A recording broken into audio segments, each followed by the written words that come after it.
They are all about embracing history and chasing history here at Oklahoma, and you better believe these guys know they have not lost a series at home in 18 years. And that's what Oklahoma State is trying to do.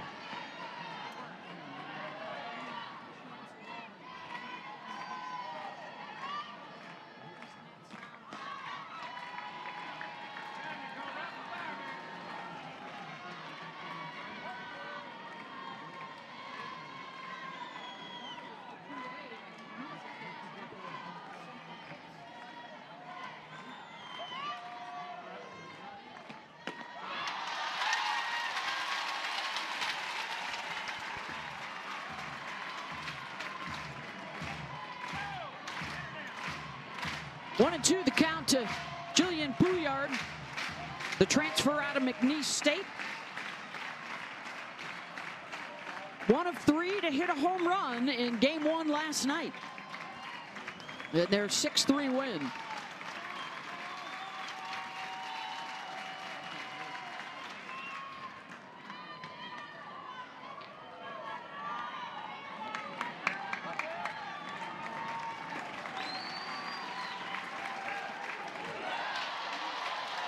Of course, if you're a big softball fan and over the years you've spent some time with us in Oklahoma and Oklahoma City and up in Stillwater, you know that weather delay, so she goes back, waits for a couple hours, and then has to warm back up. But you know, being a senior, she's been in these experiences before with the weather delay. Just needs to come back, refocus. It's almost like a brand new start than if it would have gotten delayed midway through the game. If you're going to pitch in this state, you got to get used to the rain delays. That's kind of what comes with the territory. They were set to start and played this thing, got just a few pitches in just after noon local time here, Central Time. So the official delay 3 hours and 24 minutes. And we restart with ball 3, and the count goes full. How about as a hitter? You're getting the batter's box with 2 strikes against you. I mean, you got to be ready to pull the trigger. It's like back in the day when you're playing kids ball where you're like one pitch. That's it. Everybody gets one pitch. Or 1 strike. Much of the crowd has returned. And Poulard is called out strike 3. She claims she got hit by the pitch. As it stands, 1 down.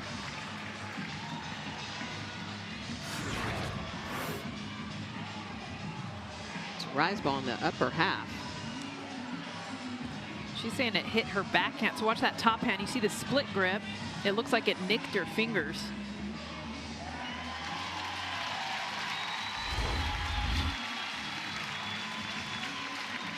Yeah, if she swings and misses and it hits the hand on the bat there, she's still going to be out, and that is the call by the umpire. Megan Rabin, Leah Dahm, and Mike Burwell in blue today.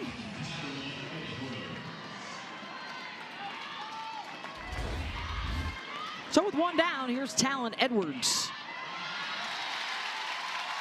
to face May, who over the course of her 4-year career, 60-4 with a career ERA of 1.66. Edwards is local, just up the street, Moore, Oklahoma.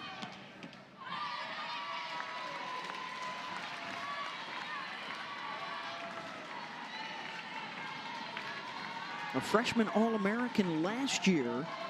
She was 0 for 1 in the opener last night, but did walk a couple times, scored a couple runs. After Oklahoma jumped in front 2-0, the Pokes were powered by 3 home run balls to come back and win the opener. And now another 2-strike count.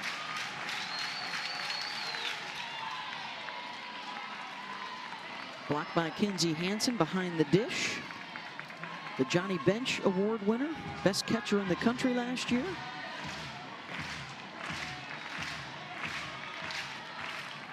Ten Sooners on this team. A lot of superstars back in the lineup from their national championship team.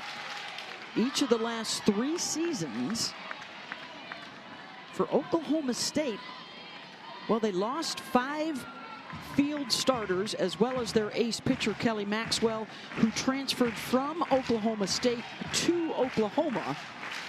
Pokes beat her in game 1 last night. 2-2. That's a heck of a battle. That pitch off speed. Her just being able to get a piece of it. You can see her whole entire body triggered to swing, and then her hands kind of slowed up, recognizing last minute just to foul this off. Stay in the at-bat. Just to your point, Nicole May throws about 28% off-speed or change-up pitches. That's the most of any pitch. So there's 2 to 3 different speeds. Extremely deceptive. That one's in the dirt. And back-to-back full counts to start this one out for May. Started out the season 11-0, but in her last 4 starts, she's 1-1 with a couple of no decisions.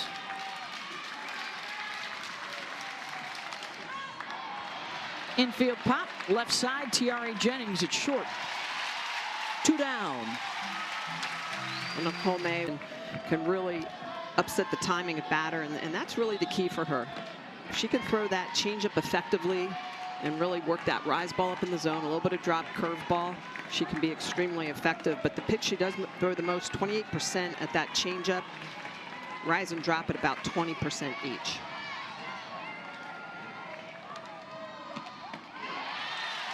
In for a strike to Caroline Wong, hitting in the 3 spot in the lineup. The senior from Paris, Tennessee, who played at Liberty the last 4 years, helped them get to the Super Regionals last season. And it's been a real good leader for this young group of Cowgirls. And that's going to fall in front of Jada Coleman. And a base hit for Wong, who leads this team in batting average, home runs, and runs batted in, and she's aboard with 2 out. Oklahoma had her number last night. Coming inside, they come back inside today, but she just gets enough. This is muscling through it. She gets it off the hands, finding the one spot in the field that Jada Coleman's not going to dive and be able to catch something. But everything that she has seen against Oklahoma has been inside. This is a big matchup here with Carly Godwin stepping in. Carly had a home run last night and a 2-run double. Both of these clubs have 2 players on the finalists list for Freshman of the Year, the top 25. Carly and then Rosie Davis, who was in the on-deck circle for the Pokes. They're 2 young studs.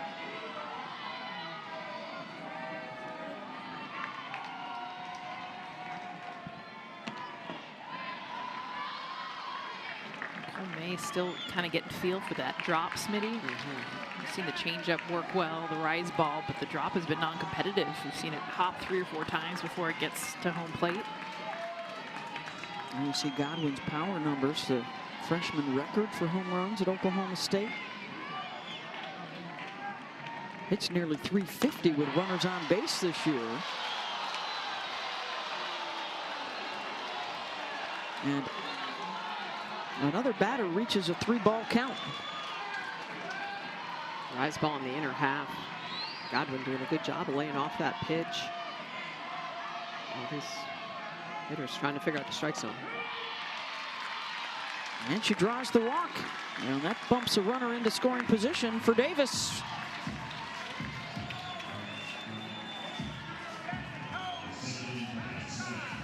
There you see Patty Gasso. 30th season with the Sooners, 7-time national champions, including the last 3 in a row.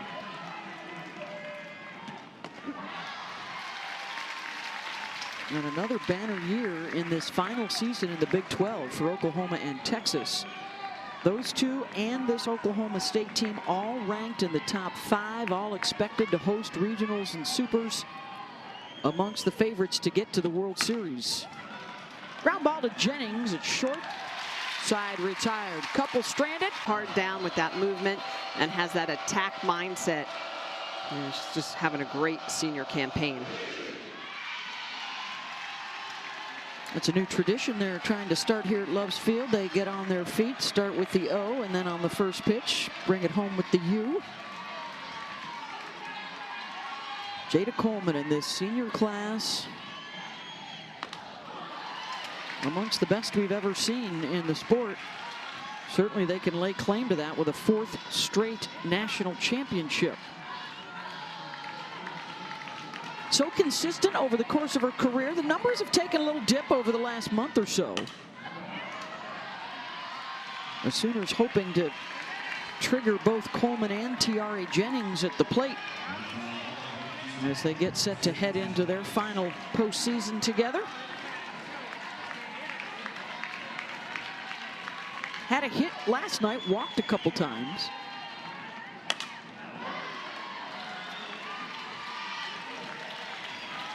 It is an offense with the best batting average in the country. They're top 3 in home runs. They are striking out hardly at all, and they are walking a ton as a group. And there is a punch out. Coleman in disbelief, and a strikeout for Rosenberry. And Rosenberry with that velocity is going to come underneath the hands of Jada Coleman. So Coleman thinking this pitch is going to be on the inner half in the river. They get the call. Rosenberry pumped up, but you're right, Beth, coming back, this is a team that has a very good eye. 273 walks coming into today's game and just 126 strikeout of the season for OU. Here's freshman Ella Parker. She and Cassidy Pickering, the 2 rookies in the lineup, and also finalists for National Freshman of the Year honors.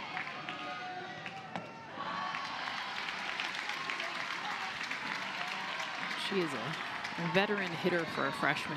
You can always tell the ones that come in have been coached really well. Great eye at the plate. So much power. Speed as well. Ground ball to first. Godwin will step on the base, 2 down.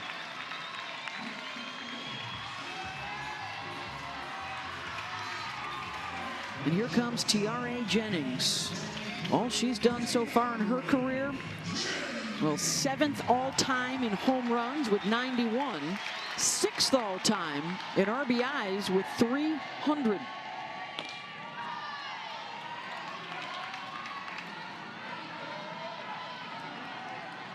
Trying to rediscover that swing. Last night, for the first time in her career, she had a strikeout 3 games in a row. But she's also got the power. She has homered in 2 of her last 3 outings.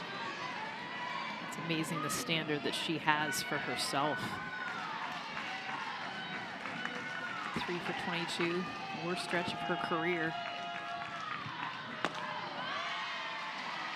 In for a strike from Rosenberry. Still batting close to 380. The biggest thing that they've talked about with her is her timing. Watch her hands and that movement that she's got, being able to get into that right position with her hands on time. Jacks that one. Straight away center, back to the track, and it will stay in the yard. Oh, that Bear business. First pitch swinging just outside the line for Claire Timms. 6-7-8 coming up. I loved what her coach, Kenny Gajewski, said about Carly when we talked to her this week. Said she's just rude to the softball, the way she pounds it. It was great the way you described that.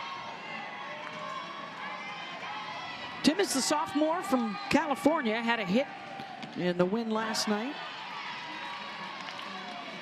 Winners of 9 in a row and 15 of their last 17. They have a series win over Texas this year. They stubbed their toe at Iowa State. But since then, they've been on a roll, and Kenny Gajewski credits a wiffle ball game to having this team remember how much fun it is to play.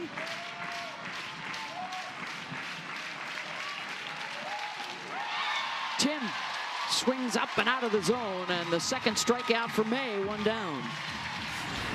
And Nicole May can throw a jumpy rise ball at the top of the zone, and when she's really getting underneath this ball, she'll put it in your eyes. It's not got a ton of velocity, so it's mid-60s, which is the sweet spot. That's really what you want. She's not throwing through her spin. She's got that really good rotation on it, and it baits you, Jess. I gotta say my name. What's that got to do with anything? Jess loves the rise ball. And that's why Nicole May, I feel like when she's throwing her best, is she's not trying to overpower hitters. She's using a combination of the velocity and spin. It's so easy for pitchers to get into that mindset that they have to throw hard, they have to blow the ball past hitters, and that's not the case. I would always go back to Kat Osterman and say she was her best at 63 miles an hour. When she would throw any harder than that, her ball would flatten out. That drop ball was unhittable at 63, 64 miles an hour.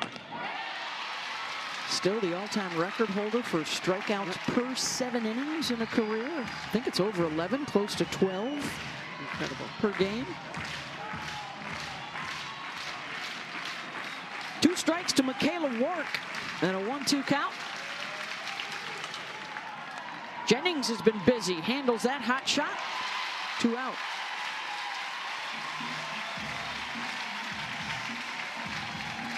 Not just doing it with their bats, but this Oklahoma team, number 5 in the country in ERA and number 3 in the nation in fielding percentage. Patty Gasso loves to coach the defense, says that is an aspect of the game that can really switch momentum in a hurry. Terry is a senior, first year at shortstop. Grace Lyons was there, seemed like forever. They're multi-year All-American. That's a big switch. You think you played 4 years over at second base, and then all of a sudden you're at shortstop? That's tough. In foul ground, Brito checks and into the screen.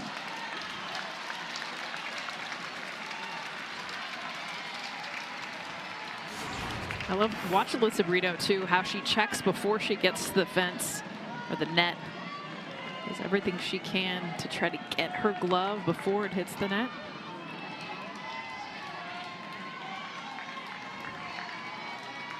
Just out of her reach. Fouled back by Lexi McDonald, the 8th spot in the order. 317 on the season. She's been even better the last couple of weeks. 3 of her last 6 hits have been extra base hits.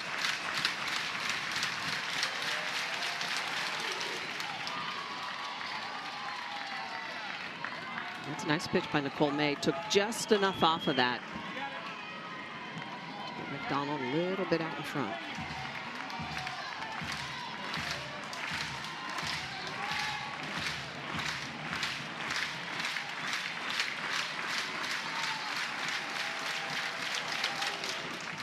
And that will squirt through the right side and a base hit for McDonald.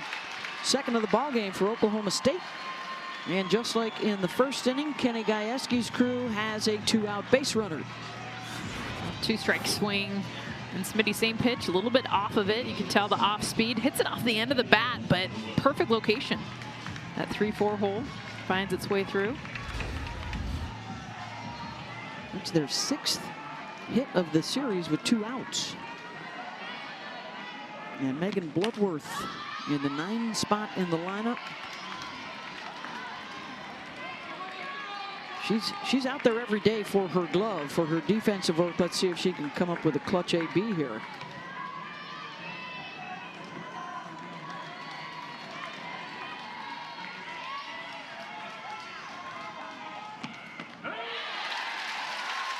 May puts that one right down Main Street. 0-2.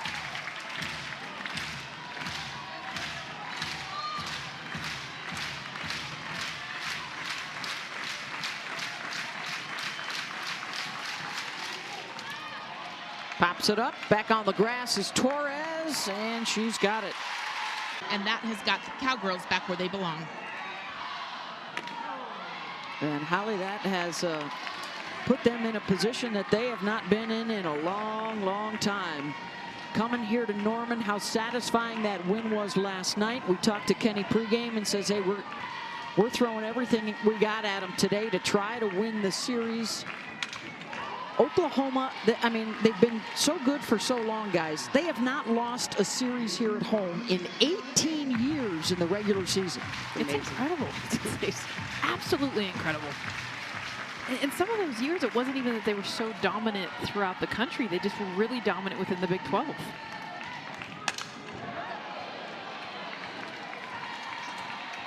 Just always a complete team. And that's what Patty Gasso with that championship mindset, you know, because she loves defense herself. She always made sure she had a great defensive team behind really good pitchers. It was a lot of lefty pitchers that won her those national championships, but the offense just leaves the yard. Oh, two here to Alyssa Brito. It's funny, Smitty, because that's what Oklahoma is known for now, is their offense. But you're right, she built it for decades on pitching and defense. Lefty and, pitchers. They'd find those hits offensively, but this year's team especially, they lead with their bats. I bet Beth has the name of every lefty pitcher. I do. I got them written down here. As a result, you force your opponents, you force your rivals to elevate their game. Absolutely. So Texas has to hire Mike White and make improvements to their stadium. And now look at them. They're in a position to try and win the league. Kenny Gajewski now, ninth season now. Snagged at first in foul territory, one down. But Kenny in his 9th season, 4 straight trips to the World Series. These two programs are the only ones that can boast of being in Oklahoma City the last 4 years. And now they're fighting for potentially their first Big 12 championship, I think since '95. They need to win the next 2 and hope Texas loses. That's going to be tough for a Texas team that just beat Texas Tech today 23-0. So let's throw that out there. See what sticks.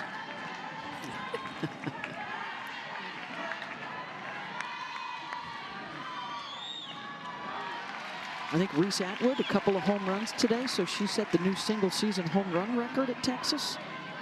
There you see their win is already up on the board, so Oklahoma needs this win to stay tied, and that would also knock Oklahoma State out of it. Texas won the series over Oklahoma, so they have that head-to-head matchup.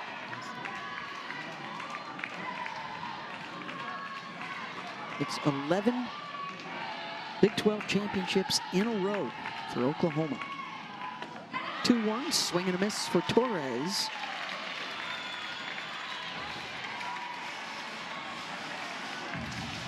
Ivy Rosenberry, the transfer from Virginia Tech, now in her 2nd year at Oklahoma State, playing through some rib issues. She's playing through the pain today. She knows how big this would be.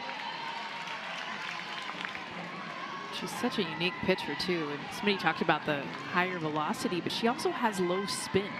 So we get excited about spin rates. Ivy Rosenberry has an extremely low spin rate, which works well with that drop ball. You want to have low spin on a drop ball, make it go down. Opposite way for Torres, and that'll drop in fair inside the line.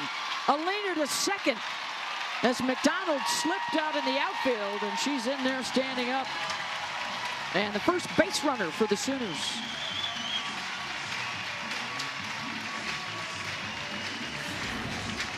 How about this, 2 strikes? Look at the reach. Where this pitch is located, this is off the plate, but she does not want to leave it up to the umpire. Barely getting this one fair. I mean, it's hitting chalk out in right field.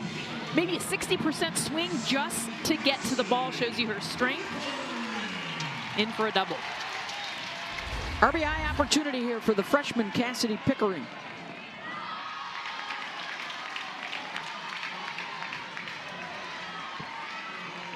Out of Humboldt, Texas.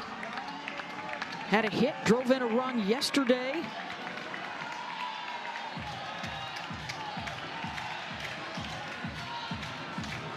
And let's send it down to Holly Rowe. Well, Beth, you mentioned that Ivy Rosenberg is fighting through an injury to her ribs. We talked with Kenny Gajewski about it, and he said it's a pain tolerance issue. She's not in danger of injuring it more. Especially in the circle. Well, Samantha Shao was the first really big one to come across for Kenny Gajewski. Patty Gasso's grabbed G. Juarez, a couple of others throughout the years that have really made a big impact. Chelsea Thomas. Catches the outside corner, 2-1. See Cassidy Pickering. She gets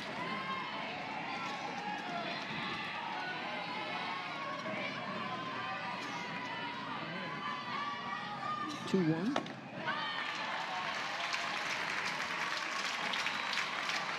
And now 3-1. 11 walks in her last 7 games for Cassidy.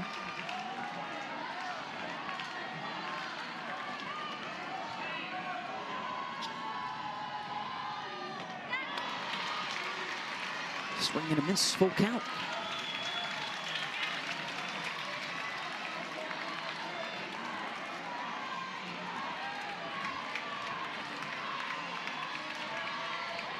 Top 5 recruit out of high school goes the opposite way, and that will drift foul.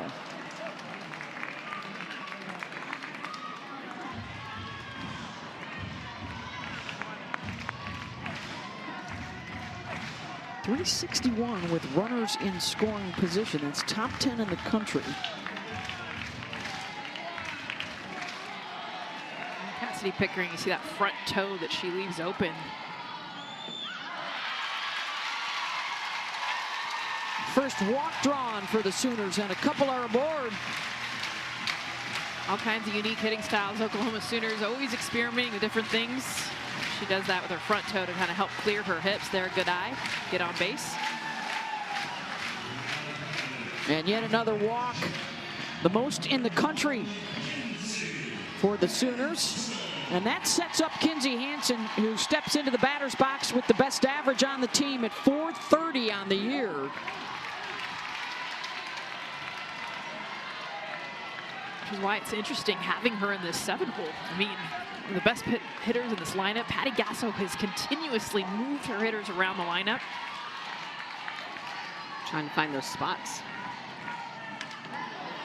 Kinsey's got a hit in 15 of her last 18 games. The last month, she has seen her batting average jump up 80 points. She just missed that last one, too. She was right on it. You're going to notice as she gets in the batter's box, she is way off the plate. We talked about Ivy with that drop ball. She's got great glove side and arm side command. She can come into these righties. And because of that, they're going outside. But yeah, absolutely. I mean, and Kinsey's got a long reach, so if she's looking inside, that's one thing, but she can also reach the outer half, just like Torres did with that double down the line.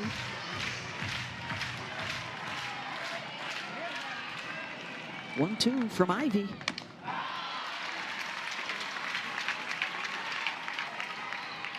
Hansen with the good eye. First team All-American last year, and her numbers are even better this year. And it's through. Oh, called strike 3 on Hansen. 2 strikeouts for Rosenberry, and both of them looking. Rosenberry, after going on the outer half for a couple pitches, comes back inside. You can see that Hansen was potentially not ready for that. She's saying, "Oh, that's not a strike. That pitch probably on the corner of the plate in the river." It's always that. Those 2 strikes, got to make sure you protect. So it's Sydney Sanders in the 8th spot.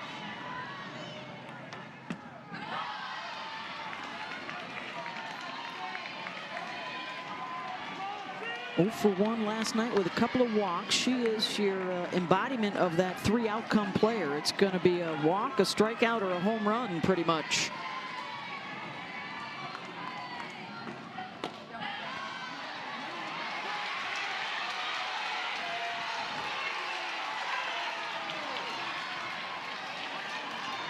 Over half of her hits, homers. Right now, a 3-0 count.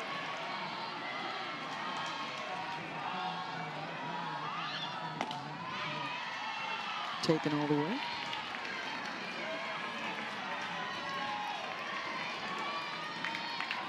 Rosenberry trying to work out of the jam here. 2 on with 2 outs.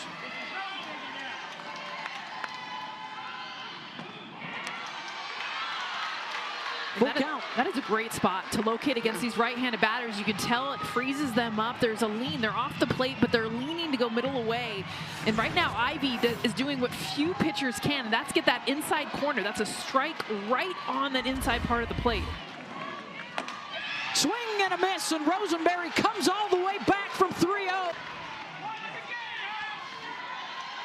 And that is the most of any team in the country in terms of RPI wins over the top 5 and also the top 3 in the country. Of course, they took 2 from Texas and 1 from OU. Back to the top of the order here for the Pokes. They've had base runners in each of the first couple innings.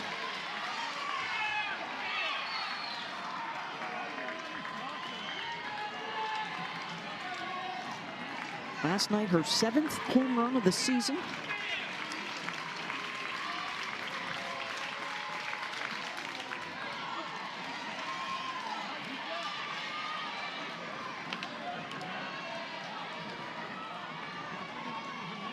Go back to last night, Jillian Pouliard. You see that split grip too, did a beautiful job on a pitch up in the zone using that top hand. Barely cleared over there in right field. This is a feisty crowd too, and I know you know this, Smitty. It's Bedlam. You expect it, whether you're in Stillwater or in Norman. But yeah, the 4,500 sellout.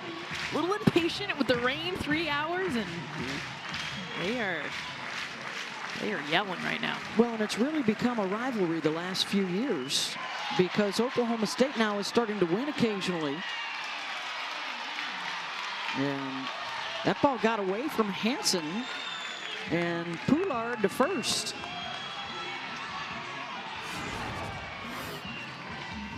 Gets underneath her glove. It's definitely a catchable ball.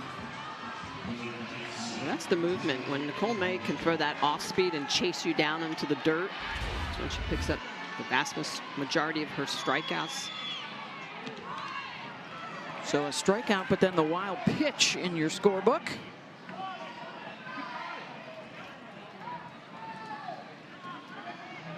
Foul ball right off of Kinsey Hansen. She was jumping up because they were showing bunt. Edwards was. So Kinsey jumped up, got her on the throwing arm.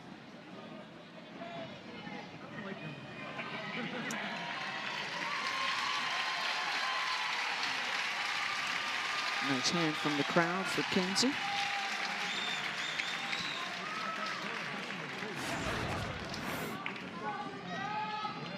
Show bunt. Yeah, she actually caught it with her elbow.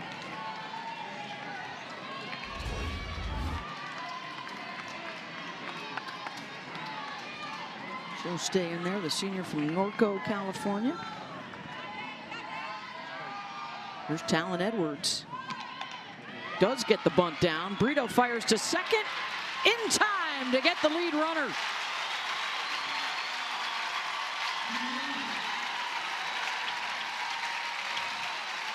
Right, this is all about that championship mindset, being aggressive. Love the way that Brito's going to come in on this. It looks like it's slow developing, but it's her release. She gets that down really quick. Look at the way she's going to get this immediately in her hand and out. And Tiare Jennings, good job with the stretch. She is fast getting to second base. That was a great play. Yeah, it was a really good play. Oh, 1 down, a runner on first for Caroline Wong. Singled in the first.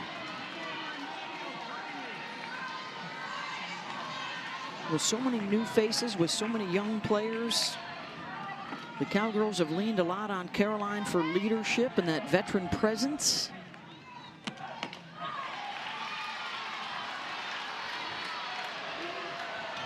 She's batting .378 this year with runners on base.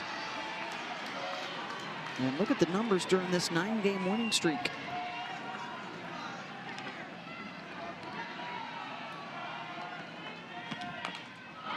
She's one of those players that just wants to swing the bat too. Very low walk numbers, still in the single digits. Low strikeout too. She rarely gets to 2 strikes. So she had 2 yesterday. Kind of her first taste of this series. You talked this morning about wow, this was a whole different kind of crowd. Yep. Whole different atmosphere. Spicy. It's bedlam. Well, the other thing, of course, that has ratcheted it up a notch this year was the Maxwell transfer from Oklahoma State to Oklahoma. It's not like social media got a hold of that or anything. 2-2 pitch. Swing and a miss. Nope, got a piece.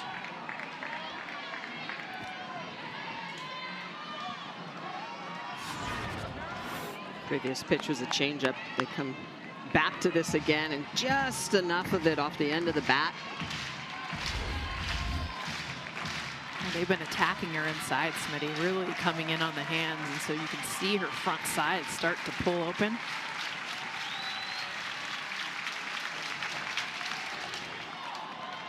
Jammed her. That'll get out of play onto the concourse here at the beautiful new Loves Field. First season in existence. Fabulous new ballpark. Incredible. Setting the standard. Feels big league, as it should. Yeah.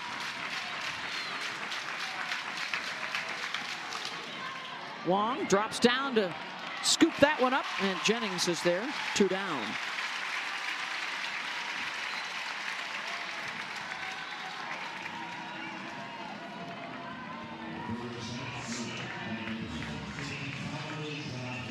So here comes Carly Godwin. Walked in the first.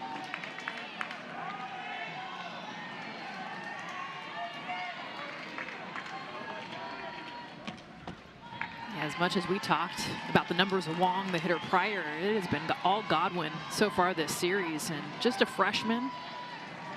Kenny Gajewski talks about how excited he is about her continuing to lead this team. She gets better in these bigger moments.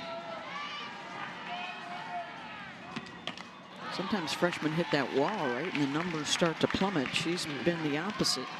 Well, both Godwin and Davis, who hits behind her, 2 freshmen in the 4 and 5 holes. I mean, it's pretty impressive for a top 5 program in the country. I mean, if you could swing the bat like that, step into a lineup and do damage like this, Oklahoma, same thing with Pickering. Yeah, you've got these, just shows how special. Ella Parker as well for Oklahoma, just shows how special these freshmen are.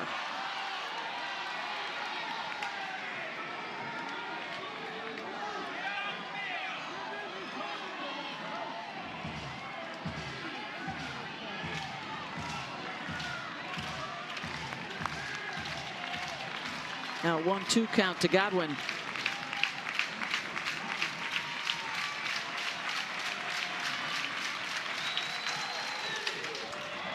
And that'll find the grass out and left. Base hit for Carly.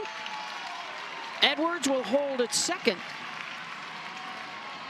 You can't get her out. I mean, she on base 3 hits yesterday, walked earlier, and this one is an off-speed pitch. She gets it off the end of the bat, but again, her reach, her ability, you see how tall she is, and she uses those levers to get around this.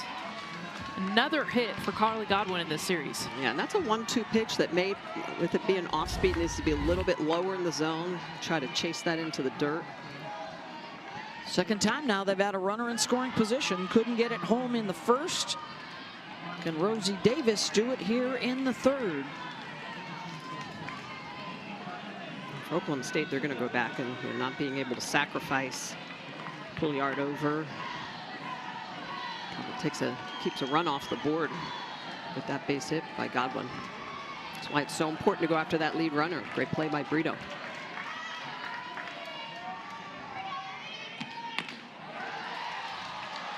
Inside to Davis.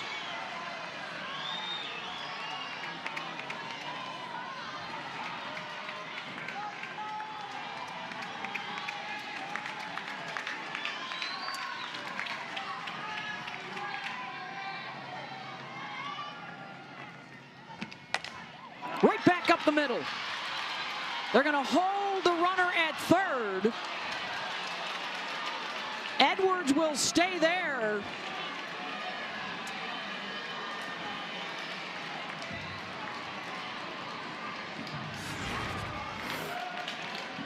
This is a beautiful hit right up the middle, and I think Kenny Gajewski needs to get further down the line so he can see this bobble not hold her up at third base, because by the time she bobbles it, Kenny had already held her up,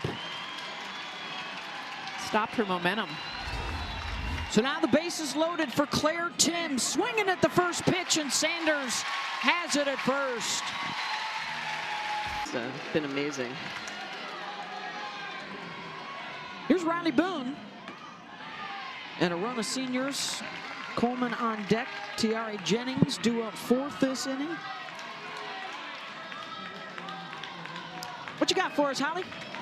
Well, we're talking about those seniors and the great success that they've had, but with that success comes pressure. And Patty Gasso has been talking a lot to us about trying to relieve some of that pressure from her seniors. She told them after the game last night, listen, Oklahoma State came out aggressive and you guys were just defensive, like you're defending something. I want you to come out like you're the aggressors. We had a big chuckle that she kind of wants them to get in a bar fight. I don't know if that's appropriate language, but they want to come out and be feisty.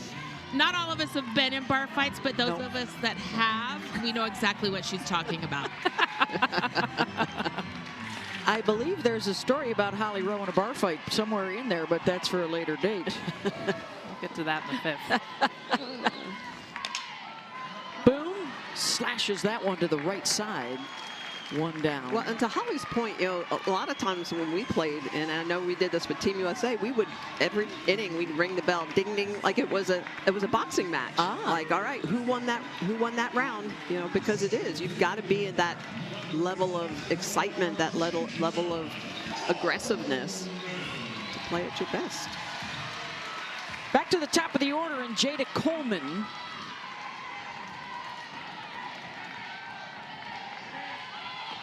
Already a big day with a 3-hour and 24-minute rain delay, and now stories of bears and bar fights and boxing matches. And we're only in the 3rd inning. We know that Holly Rowe is in the building. It's all a part of Bedlam.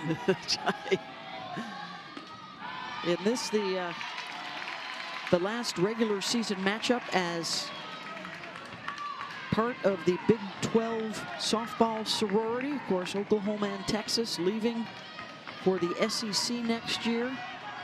Handful of West Coast teams joining the Big 12 next year. As you would imagine in these parts, the animosity runs high about this move. But there is a lot of hope that they will still be playing softball games against one another next season and for years to come. I think there's a lot of hope that that Bedlam game would show up potentially at Hall of Fame Stadium. And could you not get 20,000? How many people in there? 15,000 people would go to those games. They could pack it, just like Oklahoma did last year with Texas. Yep. There's no reason that can't be done every year.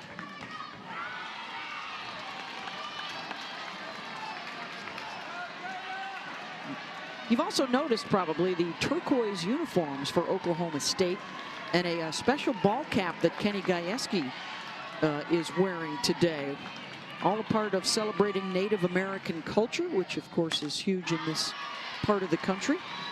And the turquoise represents harmony, friendship, and fellowship. And you see the beads there on the bill of Kenny's hat. They went to the Native American History Museum the other day as a team. So the players would have a greater awareness of why they wear those colors and what it means to represent it. 3-2 to Coleman. And Holly? Well, you see that really beautiful beadwork on the brim of Kenny Gajewski's hat. That was actually done by a member of Chickasaw Nation, Ace Greenwood, who is with Oklahoma State in the dugout today. He's associated with the First Americans Museum that is in Oklahoma City. They took their team there on the way down here. And he said, I want these young women to understand what they're wearing and why and who they represent as part of this Oklahoma culture. Thank you, Holly. Coleman with the infield pop-up, 2 down.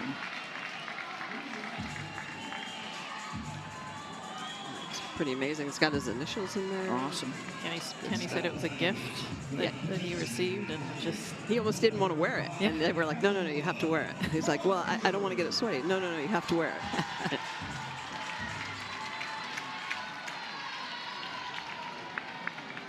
So with 2 down, it's Ella Parker.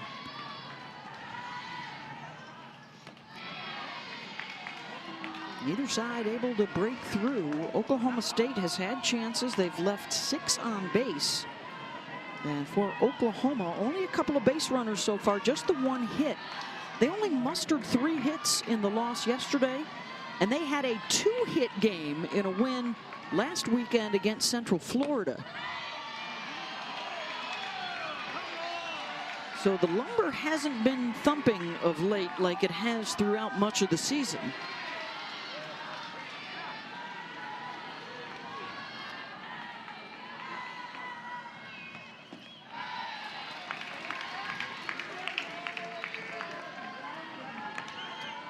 We'll hear from head coach Patty Gasso coming up.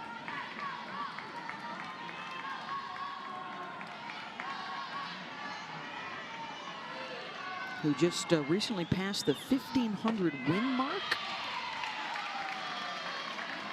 And we are told that one of the finishing touches on Love's Field will be a new Patty Gasso statue out in front of the building. They hope to maybe have that in place in time for the NCAA tournament.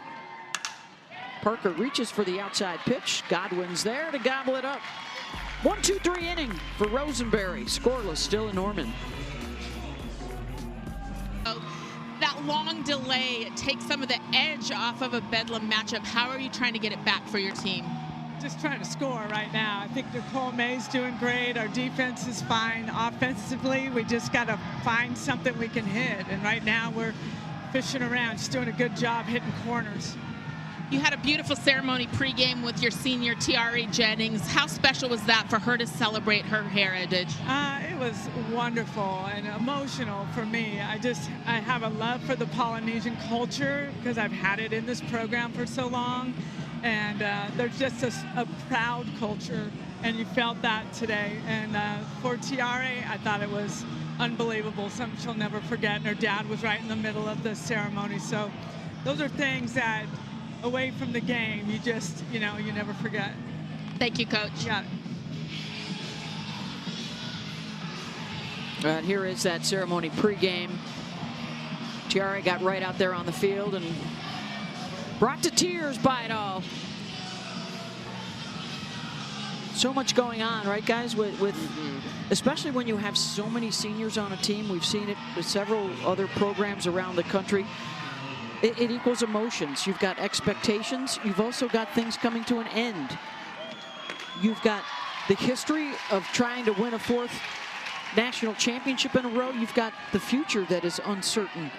For somebody like Tiare, it certainly looks like that will include the national team, possibly the Olympic team in Los Angeles in 4 years. it's the end of one of the most significant parts of your life. Yep. Yeah, you're leaving a comfort zone, right? You've been kind of protected in this environment for 4 years, and now all of a sudden, figuring out what's next. Bottom of the order here, facing Nicole May. Michaela Wark fouls one off. Grounded to short. Jennings took care of it back in the 2nd inning.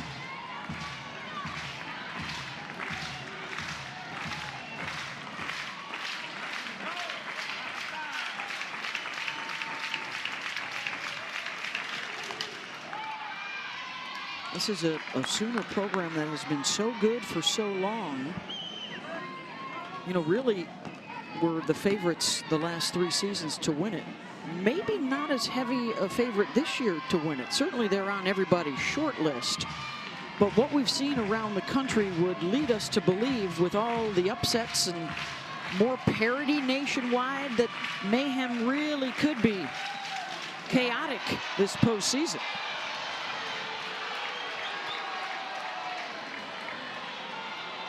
I think at the beginning of the year, there was the expectation to four-peat for them. No one has ever done it.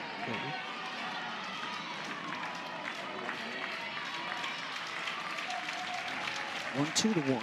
And this is also an Oklahoma program that when the lights get bright, is typically when they start to be a little bit more energized. That carrot gets a little bit brighter. Last weekend of the regular season, then our championship week. Next weekend, 5 championship games for you next Saturday on ESPN2. Wark pulls that to Brito. 1 down. And then, of course, 1 week from tomorrow is Selection Sunday. 2 hours of coverage for you on ESPN2 with the reveal of the bracket and wall-to-wall coverage of what that bracket breakdown will look like. It's going to be an interesting year, interesting bracket for sure. And I'm always interested the teams, the second or third seed teams that come in that you're like, ooh, could do serious damage. Yeah, upsets. Yep. Yeah, when we talk about parity, I mean, it's happening, not just second seeds, but third seeds. Ground ball to second, 2 down. Yeah, there will be a good host bubble for the regionals and the supers. You could have some big names on the road. Looks like we will be welcoming both Michigan and Arizona back to the postseason. They'll be on the road somewhere. You know, I think a lot of people looking at Washington. Do they have the resume to host and get a third host out on the West Coast? What happens with Alabama? You know, the Rhodes House is such a great environment. Will they hang on to a host? They had a losing record for the first time ever in the SEC this year.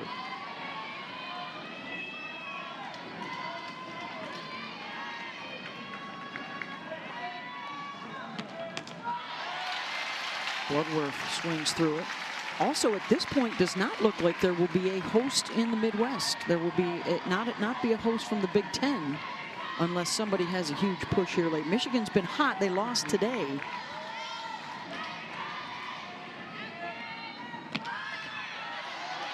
One and 2.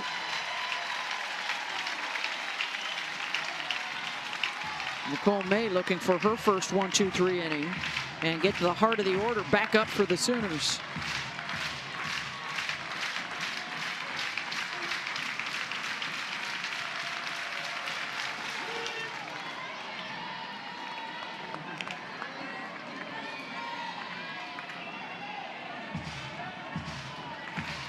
Florida State, another team that had been smoking hot of late, but then they lost 2 of 3 to Syracuse this weekend. Duke wins the ACC.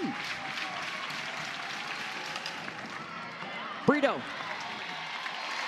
And a 1-2-3 inning. Holly's got national championship as a baseball player here. How unique is Bedlam for you? It's wild. They don't like me here anymore, so it's kind of been interesting, but it's a great environment. It's what college softball is all about. I'm just glad to be a part of it. Ivy Rosenberry, your pitcher, fighting through some pain today, but how do you see her succeeding right now? She's a warrior. She's hurting bad. But this is a part of what we've got to learn is what she can do, how she can manage this pain. It's exciting. I'm just so proud of her. She's everything about the cowgirl way. You wanted to say something special to your family. Yeah, I've got some family in Oregon. We lost my uncle, Jerry, this week, and I just know that they're watching us here today, and we love you, and just he'll be very missed. Thank you, Coach. Right, thank you. Part of what Kenny was just talking about with Ivy being a warrior and something she's done, this tough Oklahoma offense, is really get inside. And you look at Jada Coleman coming inside of the lefties, even Kenzie Hansen, one of the best hitters in this lineup, getting that inside pitch called, setting up to Sid Sanders to then go away. That is why she's been able to be so effective. And it's still just allowed the 1 hit as we head to the bottom of the 4th, and the 3, 4, 5 batters coming up. And Beth, it's one of those things that, you know, if you can get off barrel for these Oklahoma hitters, and you can see them backing off the plate now. Tiare Jennings flew out to center her first time up. This is now the inning that Kenny was hoping Ivy would be able to get through. When we talked to him pregame, he said a couple times through the order, anything other than that is gravy. But of course, you're set up with a couple of All-Americans here to start things off. Jennings got under it. McDonald drifting over. One down. Well, and as a pitcher, when you're throwing and you know it's going to hurt when you get to a certain point in your motion, it is tough to battle through that, even just mentally.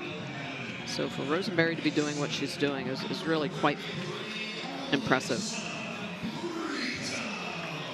Well, we heard Holly's story about how much fun they've been having since that wiffle ball game. They've won 9 in a row. What a huge confidence boost to get the win here last night.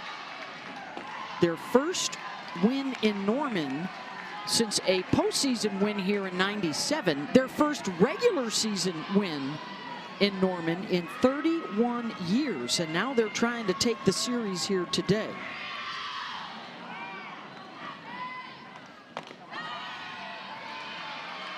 At the numbers, 1-1 to Brito.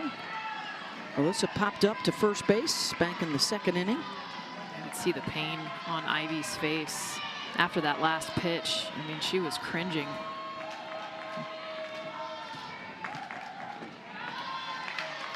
Holly talked to Kenny about, you know, that's one of those things where she's just got to manage through the pain. It's not going to get any worse, but you can tell right now in this 4th inning, she is grinding.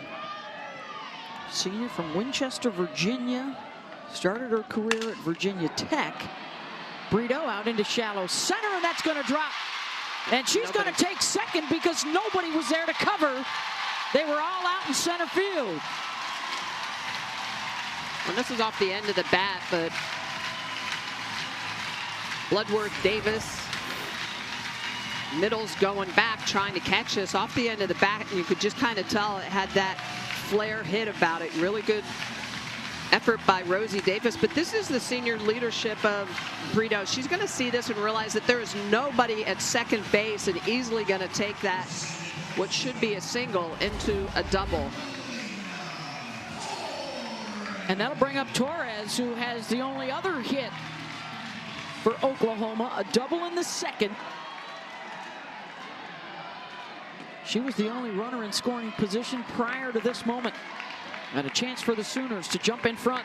Yeah, if I'm Oklahoma right now, I'm either on the plate trying to take away that inside pitch, or I'm sitting it. I'm getting off the plate and I am hunting it, because it has been very consistent that they are throwing inside of these batters. Chops that out to left center.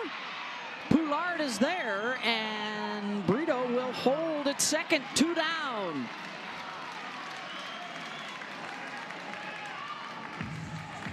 Good coverage from Poulard to get over there.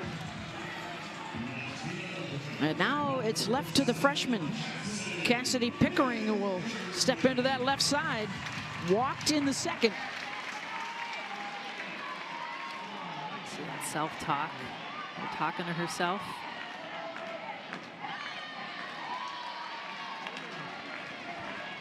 .35 RBI on the season for Cassidy. With runners on, just 2 of 14 yesterday. They do not have a run batted in with a runner in scoring position so far in the series.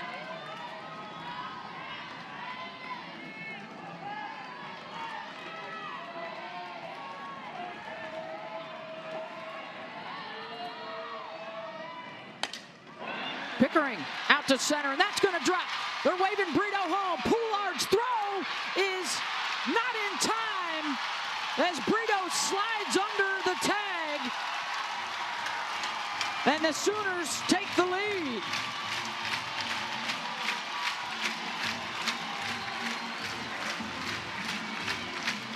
This is a great read by Alyssa Brito, because I thought that there was a chance Poulard could catch this ball in center field. She looked like she was going to watch Brito. She just goes. If she's going to catch this ball, she's done. A good throw at home brings it up just a little bit. A close play at home. I don't know if they're going to take a look. If that throw is lower, she's out. But because the throw is high, I think that's why her hand gets in there.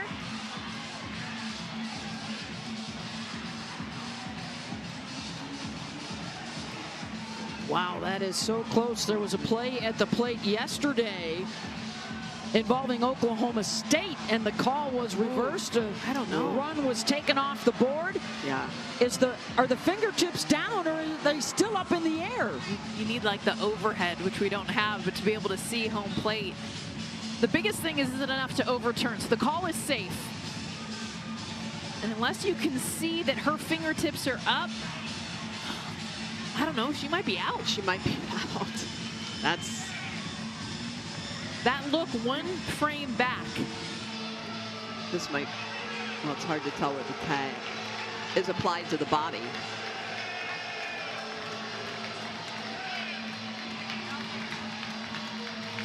Wow, are they not even going to go look?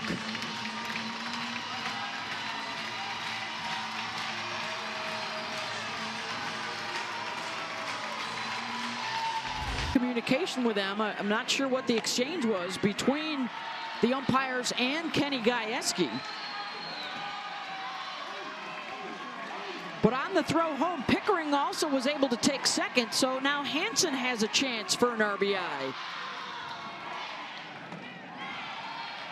I don't know if I give her anything to hit. I mean, maybe around the strike zone. I mean, she's in the 7 hole as their best hitter. Yeah. Sid Sanders, who has been up and down this season. First base is open with 2 outs. See if they just pitch around. And especially now, don't give her anything. How many times have we seen Kinsey Hansen come up with the hit of a game winners? A lot. Yeah, and this is where Oklahoma I'm sorry, was that rhetorical? Yeah, is lethal. A .355 batting average with 2 outs. And that's really why Brito scored as well. With 2 outs, you're not wondering if that ball is caught or not. With 1 out, you're right? just Brito running. Brito has to say, is she going to catch it? Is she not? Do I go? Do I not? And with 2 outs, you're just going, and she's easy. Wow, around the plate again. So now it's 3-2.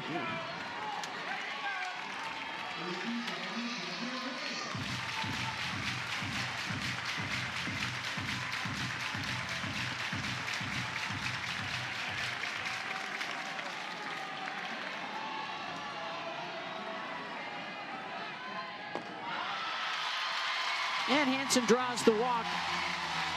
And the bat gets passed to Sydney Sanders. That's a smart move there. I mean, do not throw anything that Kinsey Hansen can drive, and it doesn't get any easier anywhere in this Oklahoma lineup. But that is a girl that you do not want to beat you.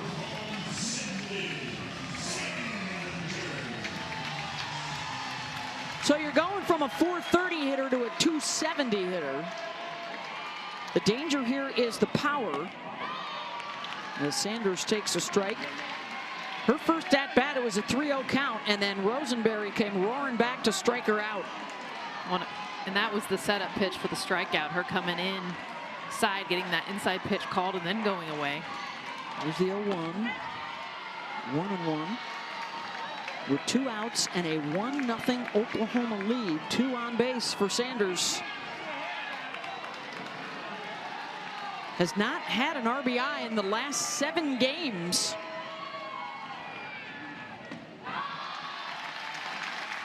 Two and 1. Cassidy Pickering with the RBI double to score Alyssa Brito, and now Pickering out at second base. Hansen over at first. Here's the 2-1 pitch. 3-1.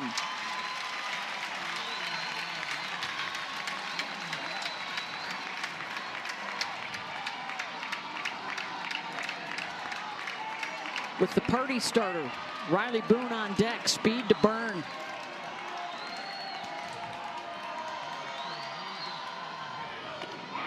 Full count with 2 outs. And the runners can motor.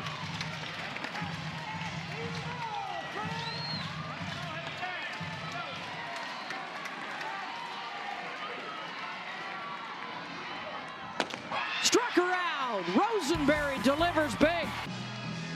The final game of the regular season. Texas already a winner. So they're a half a game in front right now with 1 more to play tomorrow. And we apologize. Our scoreboard, our score bug, as we say in the biz, is going to try and get that fixed for you. So switch to a little radio call here in terms of the count as Jillian Poulard steps in, top of the lineup. Poulard held up 1-0. Struck out on a rise ball in the first and then struck out in the third, but got on base due to a wild pitch. Through 4 innings, 6 lobs for Oklahoma State. They've had some chances. In for a strike, 1-1.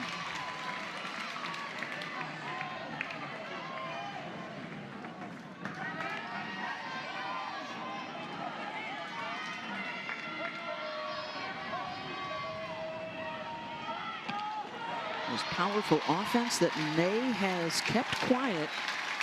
An Oklahoma State team that is on pace to set a new school record for runs scored per game and possibly home runs. And now May in front, 1-2. Nobody out here in the top of the 5th. Called strike 3.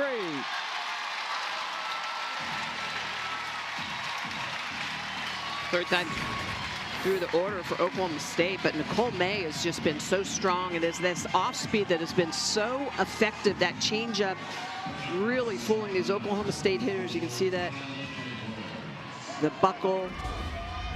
Poulard just not able to identify that pitch, and it's really all about spin. It's about speed. First pitch swinging down the line. Sanders is there, 2 out. And after a 1-2-3 inning in the 4th, looking good here in the 5th. Nicole May is actually getting stronger as she goes. Yeah, after back-to-back singles in the 3rd, she's now retired 6 in a row, and this inning, 2 outs on 5 pitches.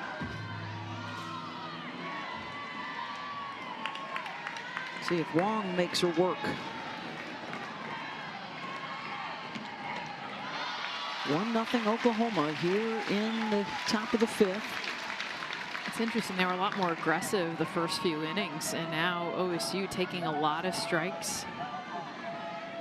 Well, Nicole May will get you in the middle. If you're not sitting, change, or attacking something, you sit in the middle and you're going to be late on the hard and you're going to be too early on the soft. So you almost have to go up there, and just like you would split the plate, you've got to split the speeds and decide, hey, what am I doing? What am I looking for?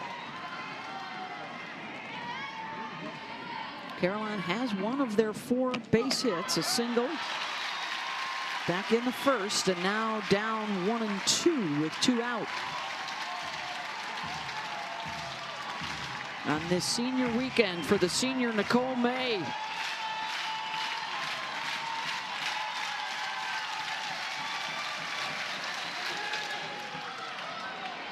Sanders runs out of room.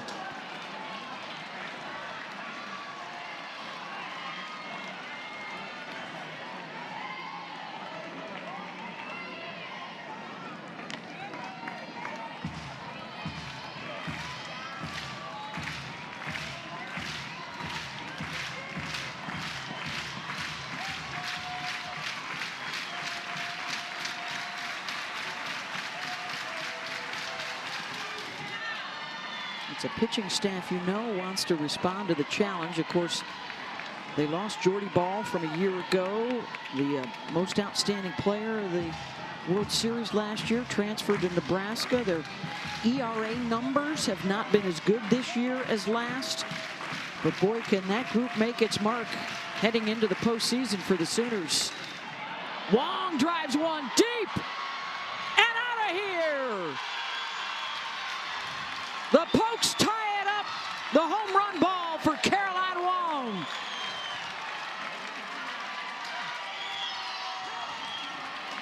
#17th of the season. Everything Caroline Wong had been seeing had been inside, then a little bit of off speed, but this left more middle and up. This is the cookie zone for Caroline Wong. She's able to not only connect to this, but blast it out here. The hardest hit ball we've seen in the game today. Wong's bat has been very quiet this series. They've done a good job pitching to her. Big mistake there. Their 5th 2-out hit of the day, and that's a doozy.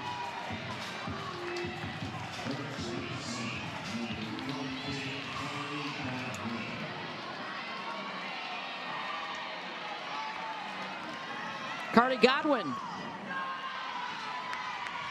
And just as I was talking about that Oklahoma pitching staff, for better or worse, and Wong drove that one deep. Yeah, and that's a 10th home run of the year that Nicole May has given up. That's really been the area that this pitching staff for Oklahoma has struggled, is with the long ball and then damage before the big hit is given up. 4 home runs in 2 days for Oklahoma State, 3 yesterday.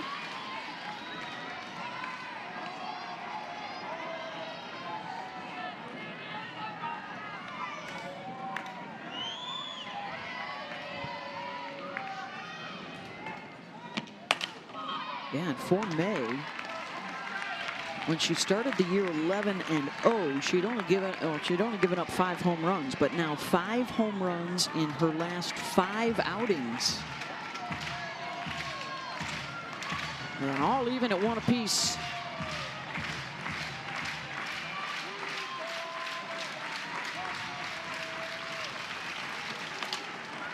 Godwin, base hit. 3rd time today that Carly has been aboard. 6th time this weekend. Tell you what, when it rains, it pours. And for Carly Godwin, we've seen her crush balls. This off the very end of the bat. It's actually a great pitcher's pitch, off speed, changeup. Just pulls it in the right spot. But again, that's a 1-2 pitch for May that probably needs to be a little more competitive out of the zone. Chase her down in the dirt, chase her out of the zone. I don't want that haircut for you, Smitty. Hey, I think had it. she had that. Okay. 1986. Hey, you know, everything that's cool comes back. At least in the state of Oklahoma. Smitty, by the way, I'm just saying, Smitty was 14-2 playing in Bedlam for the Pokes. One of the great eras in their history. Really, until recent days. Yeah. With 4 straight trips to the World Series. Yeah. I mean, she was throwing around the word owned earlier off camera. Her words, not mine.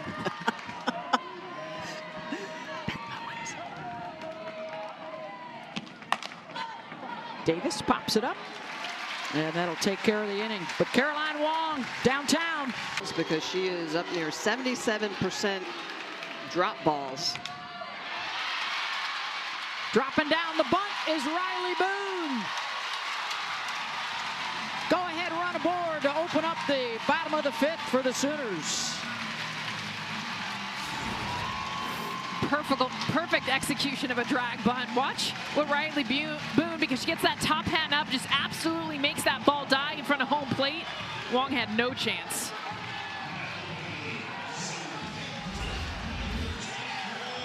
Back to the top of the order, and Jada Coleman.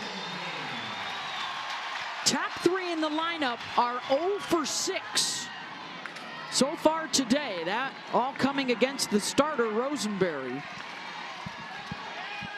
You see now 2 consecutive bunt attempts, because Lexi Kilfoy, the one thing a drop ball pitcher you can do against is lay down good bunts. Coleman shows it, then slaps it to 3rd. And Boone able to, no, they're going to call her out at 2nd. I think she was safe all the way. This is without even looking at a replay.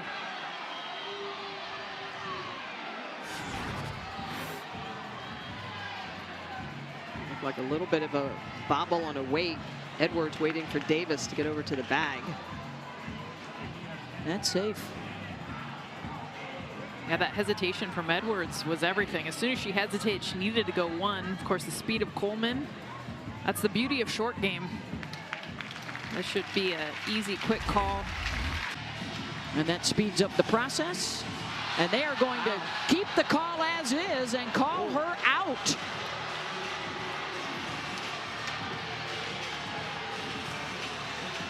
Usually the longer they take, the harder it is for them to overturn a call. Because they don't have the evidence, the indisputable evidence. So with one down, it's Jada Coleman over at first. And Ella Parker stepping in. She's grounded to the right side twice.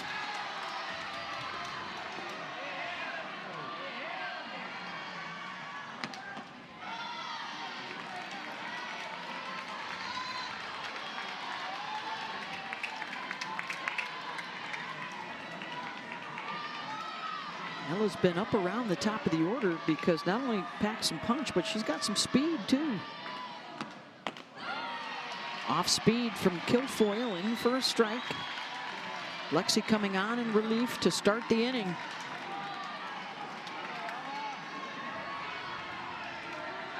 Having an All-American campaign, the type of season so far.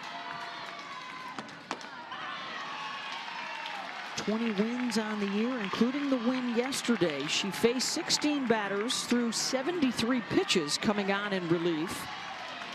4 innings of work.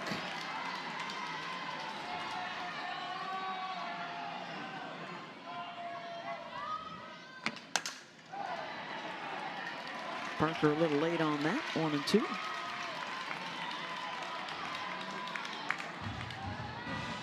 Kilfoyle's just really done a good job of limiting those free passes. That's really the thing that has made her so effective this year. She's got that heavy drop, heavy break at the end of her pitch.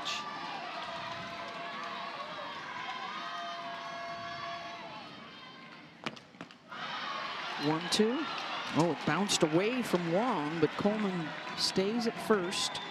She smacked herself in the helmet, knowing that is a ball that she's usually searching for. As soon as she sees ball in the dirt, Coleman standing on second base.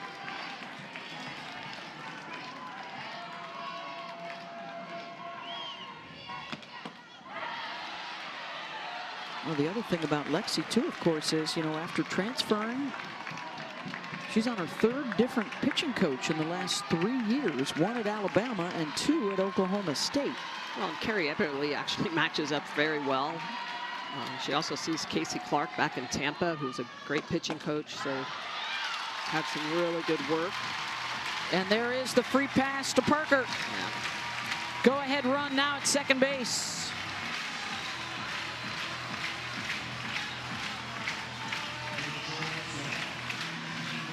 And if you're on the Oklahoma side of things, you'd say Tiare Jennings is due and has been so good in big moments over the course of her career. Looking for her first hit of Bedlam. Well, it's interesting. She is so far off the plate. She is typically off, and the Sooners have been looking for those inside drops, but this is even more so than normal. Well, she's hit everything off the end of the bat too, both her flyouts just missing.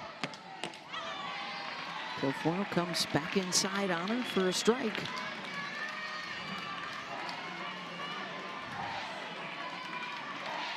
Out of San Pedro, California, 3 times a first-team All-American, 3 seasons as a 400 hitter or better. Ground ball to third, and it bounces off of Edwards, and everybody's safe.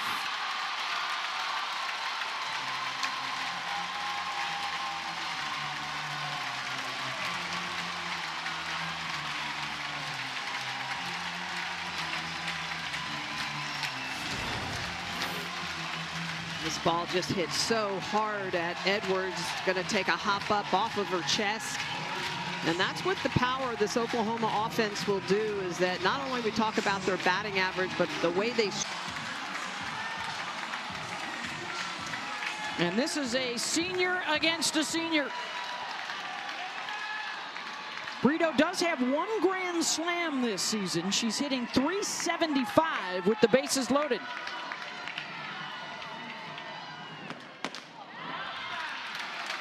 One and 0.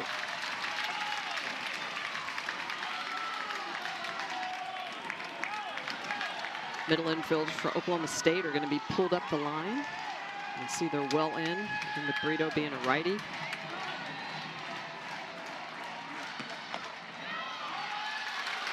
Two and 0.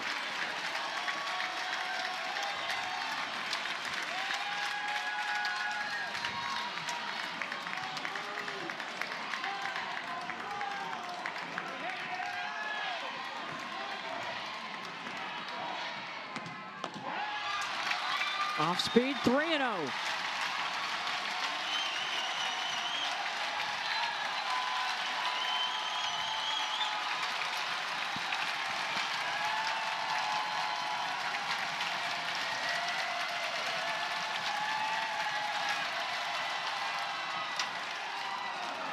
Brito takes strike one.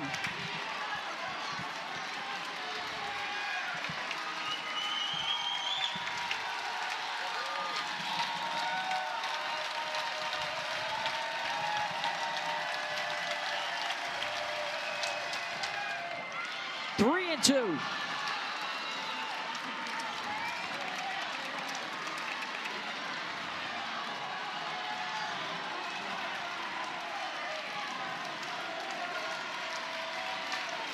Number 4 hitter in the lineup watches a couple of strikes go by. Brito chops it foul. She hit that one off her front foot. Kind of gone around it, and we're seeing a lot of these Oklahoma hitters knowing, okay, she's going to come inside at some point, trying to get quick, trying to open up that front side.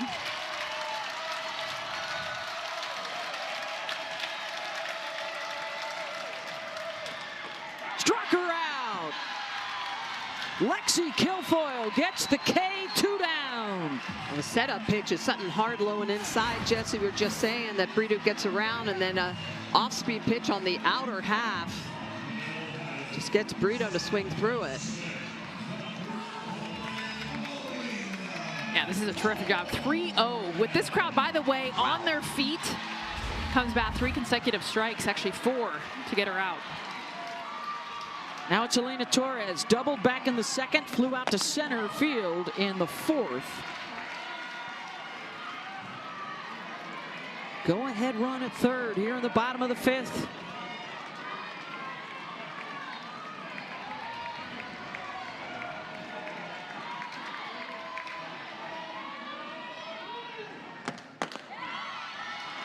RBI double for Cassidy Pickering got them the lead in the bottom of the 4th, and Oklahoma State tied it up in the top half of this inning on the Caroline Wong home run. Sooners come right back with a threat.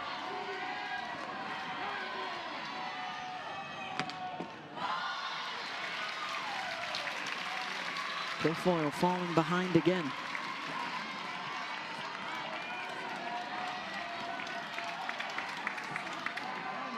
Kenny Gajewski hoping the free pass and the error doesn't bite him.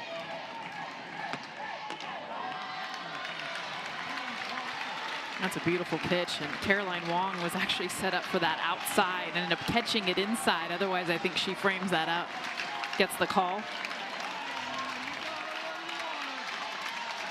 3-1.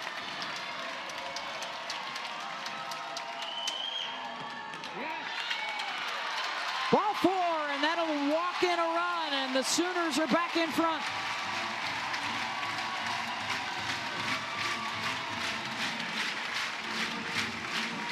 This is what Oklahoma has done. And we talk a lot about the extra base hits and the home runs, but really this season, it's been the walks. All throughout the lineup, they're already 4th on their all-time list in total walks. And that was a huge one there to take the lead. This team can obviously do that. Now for Pickering, the base is still loaded. She had a grand slam in her debut in the opening game of the season for the Sooners.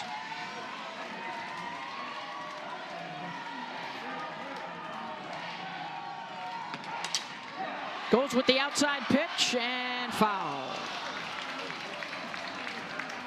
Yeah, it's been Torres and Pickering that have had the best at-bats for this lineup. You know, kind of right here, middle to bottom of the order. Torres had the double and the walk, and then Pickering has just had a really great eye, been able to get the pitches that she can drive and hit. Of course, it was her hit that scored the run back in the 3rd. Lefties have not had a ton of success against Lexi this year. Kilfoyle holding them to a $169 coming into the game today.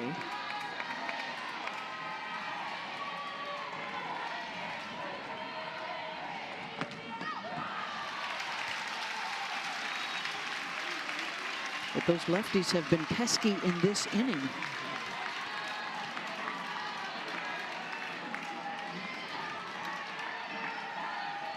Two with 2 down.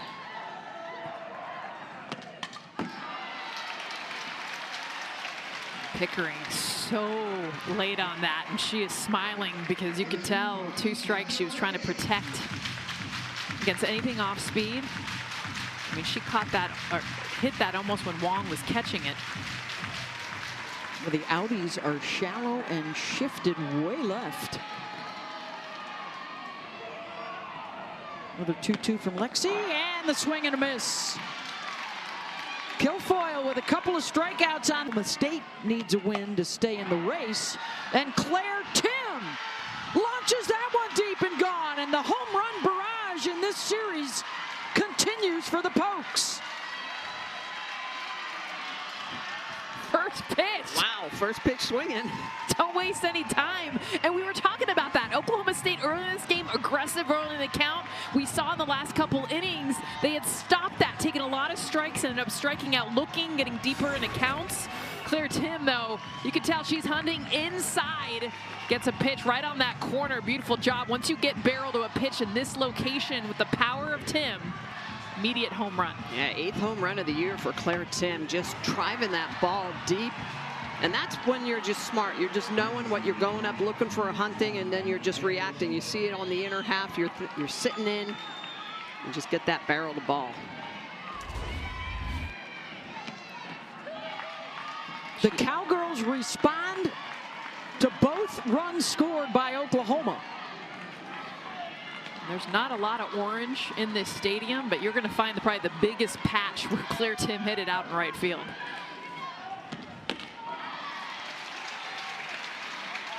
That's one of the great things about this Loves Field is those home run balls get launched into the crowd, the fans. Claire said, I got you, fans. I see you.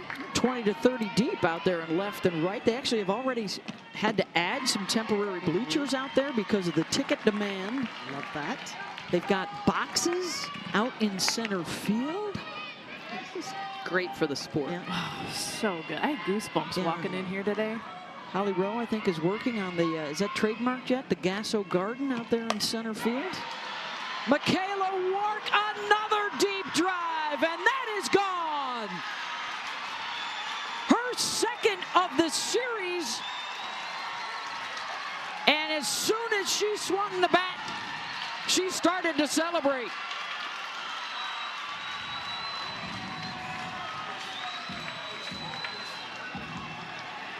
Talk about the reaction of knowing you got it immediately. Michaela Wark, watch this. Get your dugout. This is before, by the way, the ball is still in the air. She just turns to her dugout, throws down her bat. Absolutely annihilated the softball. 10th home run of the year. Hit one yesterday as well off of Kelly Maxwell, who was her former teammate. This Oklahoma State team, you can tell they are just bashing it this year, coming into today's game with 77 home runs. Adding That is more. 3 last night, 3 today. And a pitching change, and are they going to bring in Kelly Maxwell here out of the bullpen? Probably go through a lot internally to be able to play the game she loves. And now she comes on with her team down a run after the back-to-back home runs for Claire Tim and Michaela Wark in the 6 and 7 spots in the lineup. Here's Lexi McDonald.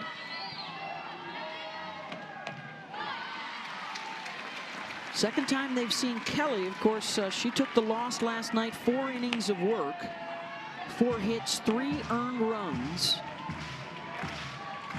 in a 6-3 win for the Pokes. One of the things Oklahoma State did yesterday against Maxwell is get on the plate, try to take away the inside part of the plate. And a hit batter. Sounds like you were being Nostradamus. It just makes it so hard, especially if you look at Lexi's back foot. I mean, she is right up on the plate. And that's a wild pitch for sure in the batter's box, but it makes it very difficult for a pitcher to find that sweet spot to get a strike without hitting a batter. Second free pass of the day, and a pinch runner coming on at first.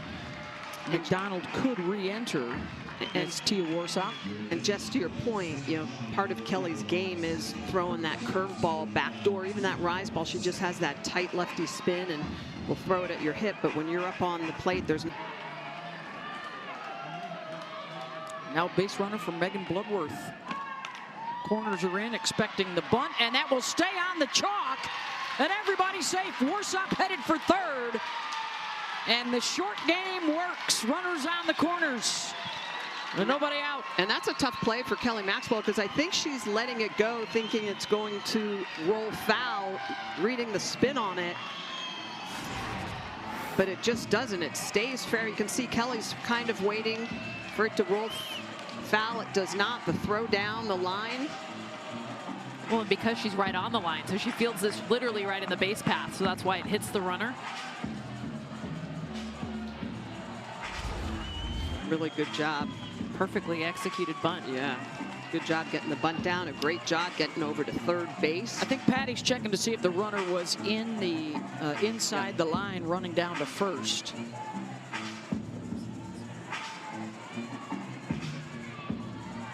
Let's see where Kinsey Hansen is as well on this play, the catcher.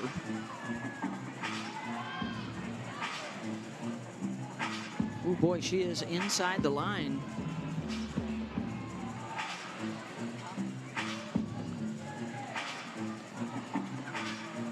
Well, see, this is why the orange bag would be great, because she could actually stay in the runner's lane and would hit the orange bag. So you can see that she's in the runner's lane, and then as she approaches the bag. It's here in the sixth for the Oklahoma State lead.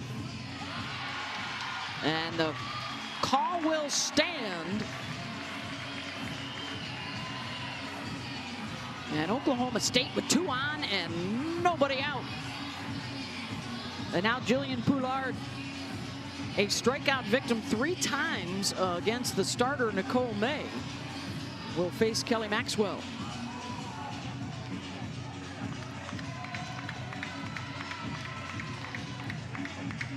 And you're also talking about a free pass and an error now in the inning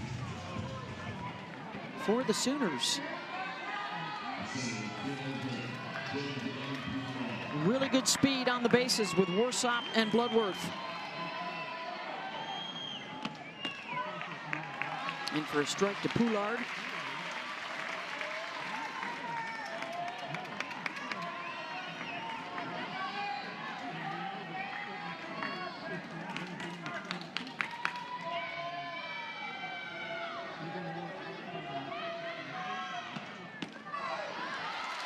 Oh, and 2. It's a great pitch by Kelly Maxwell. That pitch actually looks like it starts behind Poulard's back and then comes back over the plate.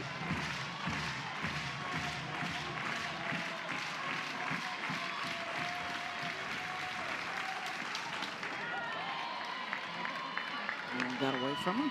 1 and 2.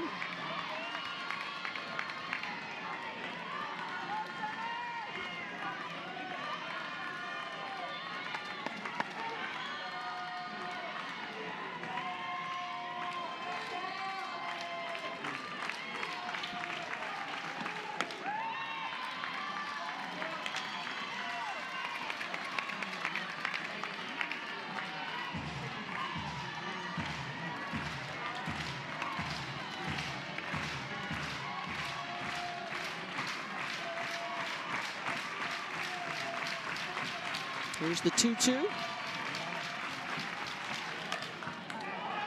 Lifts that one to left and turning the defender around, and it reaches the wall and it's gone.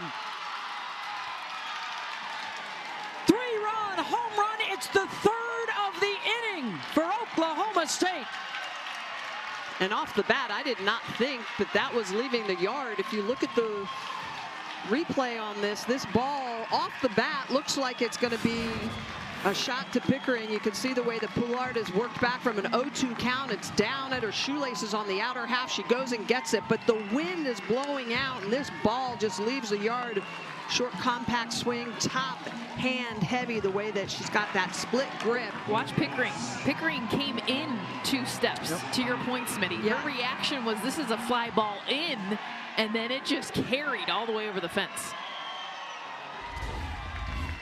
4 home runs in their last 8 plate appearances for Oklahoma State. And for the 2nd game in a row, they put up a 6 spot on Oklahoma's pitchers, who came into the game with the 5th best ERA in the country. Hansen with the catch and collided hard with the backstop and the wall. Remember, she had a knee injury earlier this season. This is a heck of a play. I mean, the athlete that Kenzie Hansen is, just behind the plate, but the fact that she gets to this so quickly, knows where the netting is, continues to stay with it, get into the fans there, holds on to it for a catch. She's in pain.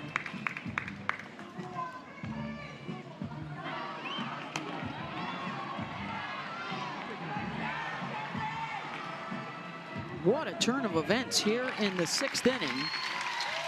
And it looks like she's going to stay in there.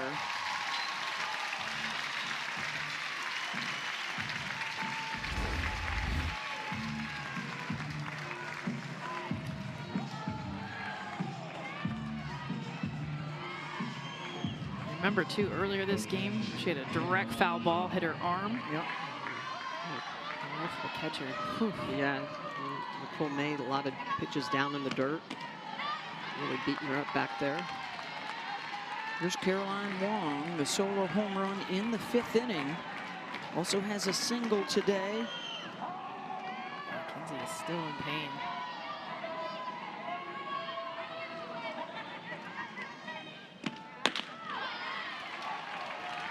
Kenzie Hansen, as she was trying to shake off the effects of that catch, went back out, yelled at Kelly Maxwell in the circle. I got you. Doing everything she can to support her pitcher right now.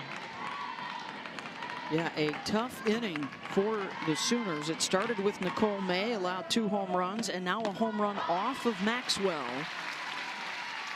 And a big 5-run outburst by the Pokes.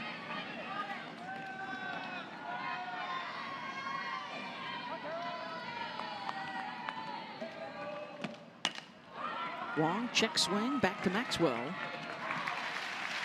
2 down.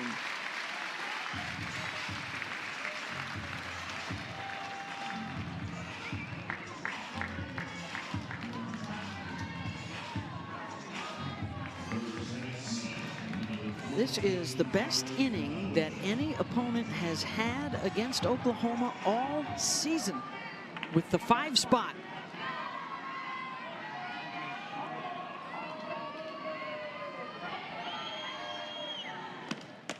Ten of the 12 runs now in the series for the Pokes via the home run ball.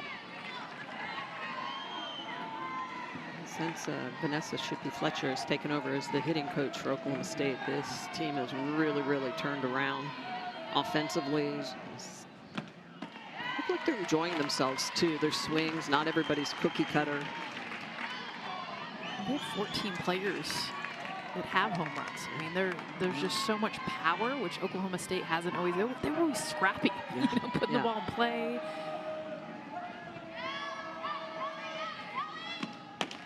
That hooting and hollering you hear off in the distance, I think that's coming from Austin, because Texas is rooting hard right now for the Cowgirls. As the score stands, they would clinch at least a share of the Big 12 regular season title. It's been Oklahoma's for what, the past 11 years in a row. Of course, for Kenny Gajewski, you know, he was joking with us the other day. Well, that kind of stinks no matter who wins it. If it's not us, we don't care much for OU. We don't care much for Texas. But I think he's enjoying stirring the pot a great deal here the last 24 hours. After almost completely turning over the roster from a year ago, and the turmoil around Maxwell in the offseason, and now to bring this team all the way back and bring them to Norman with a chance of winning a series here for the first time in forever.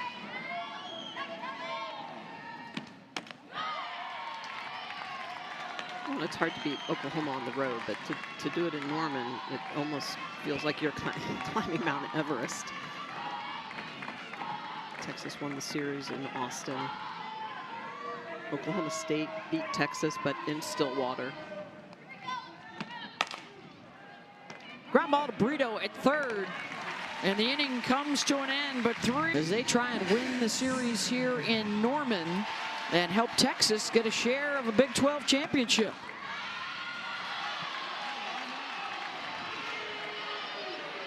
They have not won a series here in Norman since 1993. And the Sooners have worn the Big 12 crown for 11 years in a row. Hansen grounds out to third. If they lose this, then Texas could win the title outright tomorrow against Texas Tech, a team they beat 23-0 today.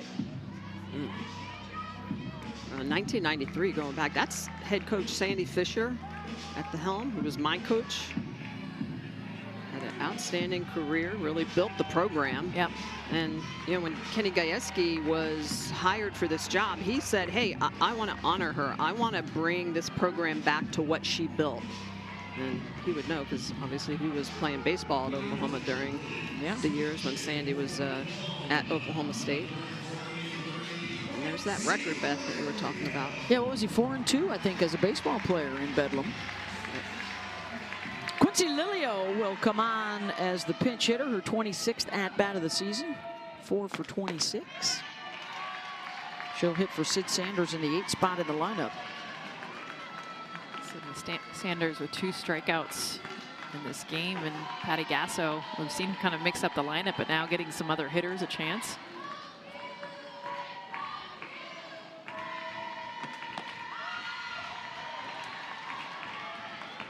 A rivalry that has been so lopsided since Patty Gasso arrived. She has owned this series. In fact, only 2 wins for Kenny Gajewski in the last 8 years, and he might match that this weekend.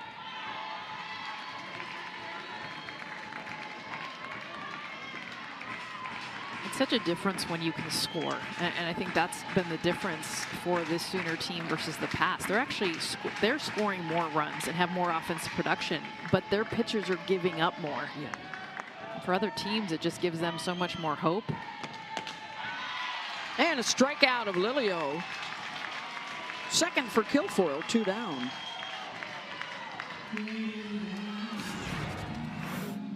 Kilfoyle working that drop ball in the outer half, really pinpoint control, stretching the zone. Boy, but what a big moment, too, for Lexi Kilfoyle. Finally getting her chance to embrace the ace, if you will. She, of course, spent her first couple of years with Montana Fouts at Alabama, and then last year at Oklahoma State with Kelly Maxwell. And now this season, she has been the #1 on this staff. Infield pop. And she gets a 1, 2, 3 inning. And the Pokes are now 3 out. And a 6-2 lead into the 7th inning. And they'll face a new pitcher in Carly Keeney. 3rd one of the day for the Sooners. Keeney was good last night, 2 1/3 innings in relief. Did not give up a hit.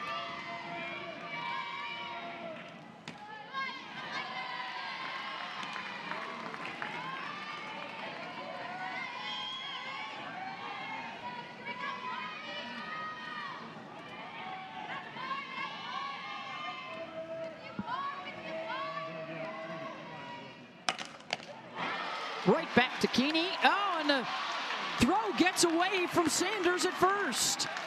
And another error for the Sooner defense. It's a hard shot back to Carly Keeney, and it looks like it's going to be a routine play. Ball bashed right back at her. Flips it over to first, and is offline, but that's still probably a ball that Sid Sanders needs to glove up, leave the bag, make a catch, and plenty of time to go back and get a foot back on the bag. Yeah, just an incredible story, and the success now in recent years, and 3 outs away from being the first team in 18 years to come into this house in the regular season and win a series. It's a brand new house too. I mean, that's the big thing. This is a brand new stadium, fans over doubled from what they had at Marina Hines. And you know, you don't wish anyone ill will, but oh my goodness, in a rivalry, if you do come in and do this on a senior weekend, yeah, you're going to enjoy that. Still one more at bat for the Sooners in the 7th. And a strikeout of the pinch hitter, Katie Lott. 1 down.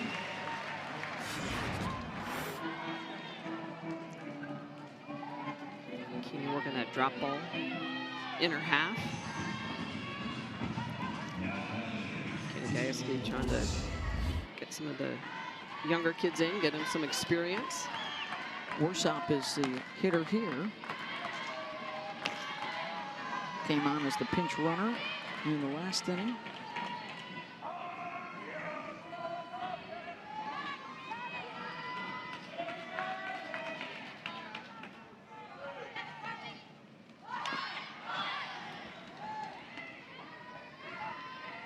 We are scheduled to be back here tomorrow at 4 Eastern on ESPN2 for Game 3. There is the expectation of more bad weather in the neighborhood.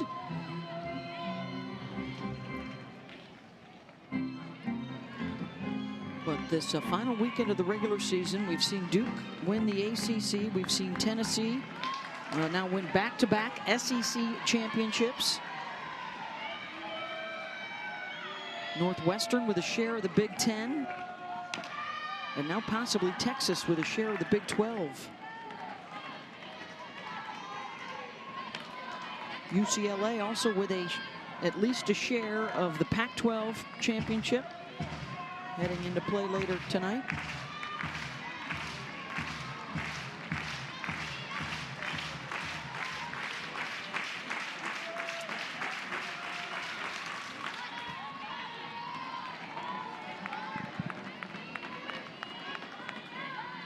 Utah with an upset win over Washington today. We'll see how that affects their seeding possibilities. Walk-off wins for Tennessee and Florida today. Syracuse run-ruled Florida State this afternoon. Craziness going on. And that bunt goes foul.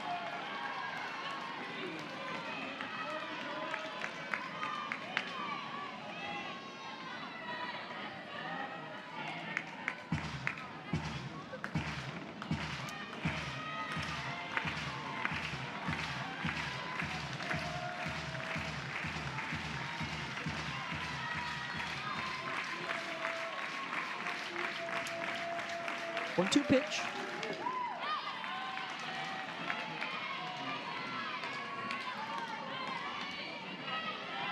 Tia Warsop, her first at bat in this series. All short game. Literally just trying to waste pitches. Fouling a lot off.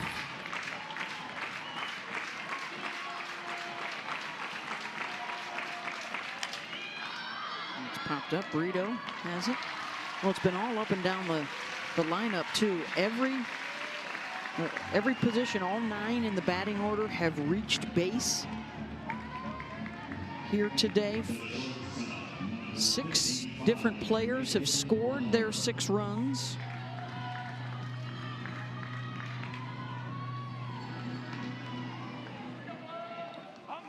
And the combo in the circle with Rosenberry and Kilfoyle holding Oklahoma to 4 hits a day after they held them to 3 hits. Second lowest total of the year. And Sooners average over 8 runs per game. They had 3 yesterday and 2 so far today. Winning every facet so far. Bloodworth grounds to short. And that'll do it. Last chance. And keep the Pokes' hopes alive for a share of a title. Texas will be playing Texas Tech tomorrow. 6 runs on 4 home runs today for Oklahoma State. Fittingly for the Sooners, top of the order, including Coleman and Jennings. Second at bat in a row, we've seen Jada Coleman go to the short game. You don't see that a ton from her. You saw it earlier in freshman year, a little bit sophomore year, but right now just trying to get on base, get runners on.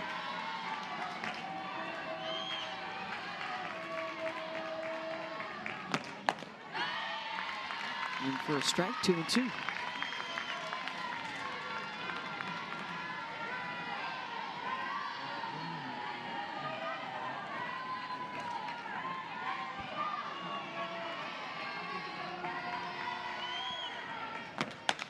Coleman, base hit.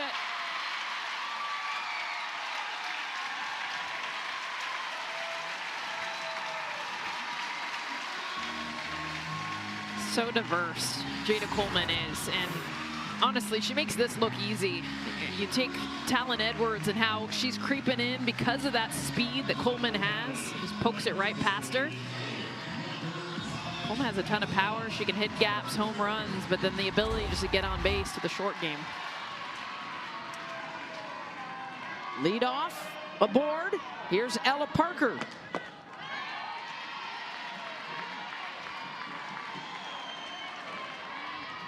Can the Sooners play their biggest game of pass the bat all season?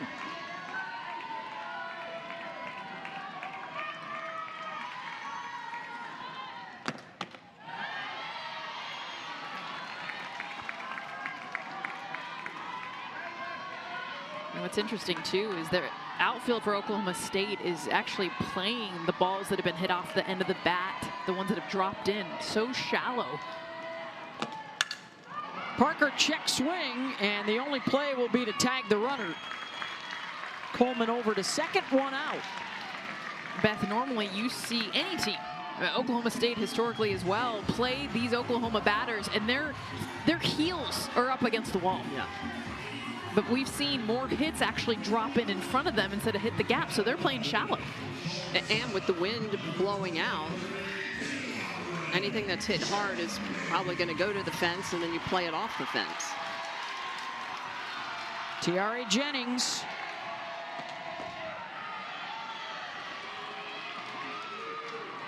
Oh for 6 so far in this series. Has reached a couple of times, a walk yesterday on an error today.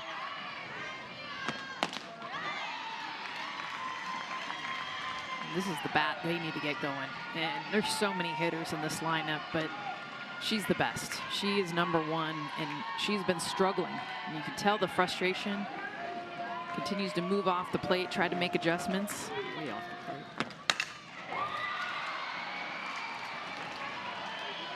And you can even just see the way she kicks the dirt, the frustration on that. All those records held by Jocelyn Allo that Jennings is chasing. The batting average has dropped below 250 in her last 15 games. Reaches for that one. 2 down.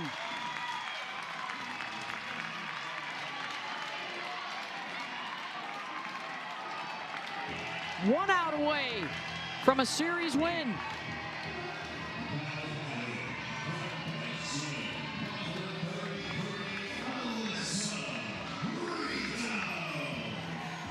Last chance comes down to Alyssa Brito.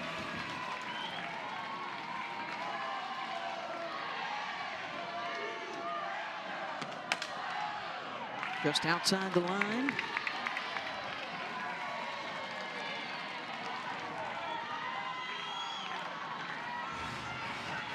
Oklahoma State continues to come way inside. Try to cut off the handles for these Oklahoma hitters. Brito just asking after she swung at that, was that a strike or not?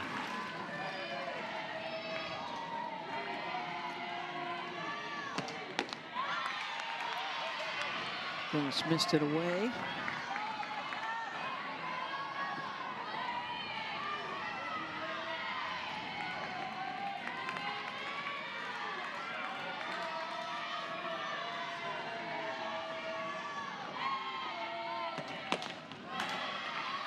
Same spot, 2-1.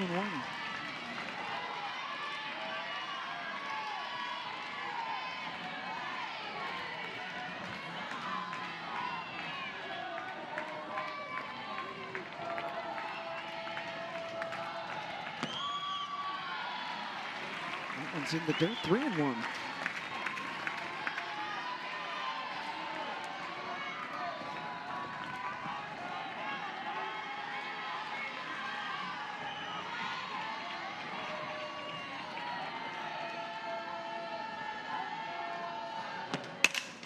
Brito, grounder to Rosie Davis at second. Ball game, and the series goes to Oklahoma State.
and a 6-2 lead into the 7th inning.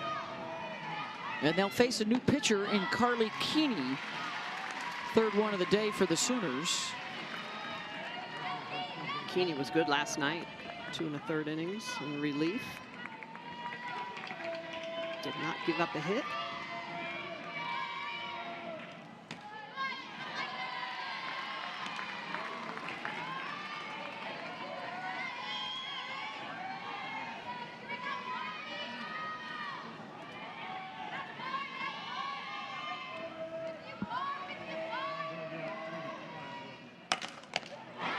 Right back to Keeney. Oh, and the throw gets away from Sanders at first.